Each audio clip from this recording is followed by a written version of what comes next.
മുൻകാല പ്രാബല്യത്തിൽ നിയമിച്ച പ്രൈവറ്റ് സെക്രട്ടറിയുടെ ജോലിയെടുക്കാത്ത കാലത്തെ ശമ്പളം ചോദിച്ച് സർക്കാരിന്റെ ദില്ലിയിലെ പ്രതിനിധി കെ.വി. തോമസ് 2023 ജനുവരി മുതൽ മുൻകാല പ്രാബല്യത്തോടെ 2024 കെ.വി. തോമസിന് പ്രൈവറ്റ് സെക്രട്ടറി അനുവദിച്ചത്. നിയമന കാലയളവ് മുതലുള്ള ശമ്പള കുടിശ്ശികയായ 5.5 ലക്ഷത്തോളം രൂപ അടിയന്തരമായി അനുവദിക്കണമെന്നാണ് ആവശ്യം. പണം അനുവദിക്കാൻ മുഖ്യമന്ത്രി ധനവകുപ്പിന് നിർദ്ദേശം നൽകിയെന്നാണ് സൂചന.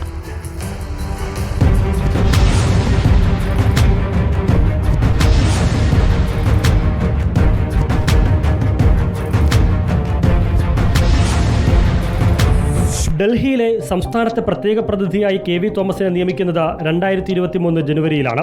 ഒരു വർഷത്തിനിപ്പുറം ഇക്കഴിഞ്ഞ ജനുവരിയിൽ പ്രൈവറ്റ് സെക്രട്ടറിയെയും നിയമിച്ചു. 2023 ജനുവരി മുതൽ മുൻകാല പ്രാബല്യത്തോടെയായിരുന്നു നിയമനം.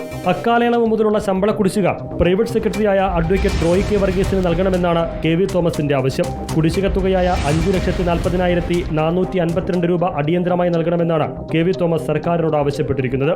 അതായത് നിയമനത്തിന് മുൻകാല പ്രാബല്യമുണ്ടെങ്കിലും പണിയെടുക്കാത്ത ഒരു വർഷക്കാലത്തെ ശമ്പളം കൂടി നൽകണമെന്ന് ചുരുക്കം. സംസ്ഥാന ചരിത്രത്തിൽ ആദ്യമായാണ് ഒരു പ്രൈവറ്റ് സെക്രട്ടറിയെ ഒരു വർഷത്തെ മുൻകാല പ്രാബല്യത്തോടെ നിയമിക്കുന്നത്. കെ.വി. തോമസിന്റെ ആവശ്യപ്രകാരമായിരുന്നു നിയമനവും മുൻകാല പ്രാബല്യം നൽകലും. കരാർ വ്യവസ്ഥയിൽ പ്രതിമാസം 44,020 രൂപയാണ് പ്രൈവറ്റ് സെക്രട്ടറിയുടെ ശമ്പളം. ഇതിനു പുറമെ 10% ന്യൂഡൽഹി അലവൻസും അനുവദിച്ചിട്ടുണ്ട്. വാഹനം ഉൾപ്പെടെയുള്ള മറ്റു സൗകര്യങ്ങളും പ്രൈവറ്റ് സെക്രട്ടറിക്ക് ലഭിക്കും.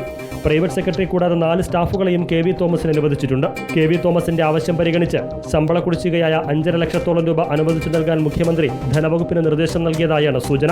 ചെയ്ത ജോലിക്കുള്ള കൂലിക്കായി KSRTC ജീവനക്കാർ ഉൾപ്പെടെ സർക്കാരിനോട് യാചിക്കുമ്പോഴാണ് ജോലി ചെയ്യാത്തയാൾക്ക് ഒരു വർഷത്തെ ശമ്പളം കൊടുക്കാൻ സർക്കാരിന് ഇത്ര ധൃതി. ക്ഷേമ പെൻഷൻ കൊടുക്കുന്നതിന് പോലും സാമ്പത്തിക പ്രതിസന്ധി തടസ്സമാകുമ്പോൾ പ്രത്യേക പ്രതിനിധിക്ക് മാത്രം എന്തിത്ര പ്രത്യേകത എന്നുള്ളതാണ് സാധാരണക്കാരന്റെ ചോദ്യം. തിരുവനന്തപുരത്ത് നിന്ന് reporter Al Ameen, in reporter.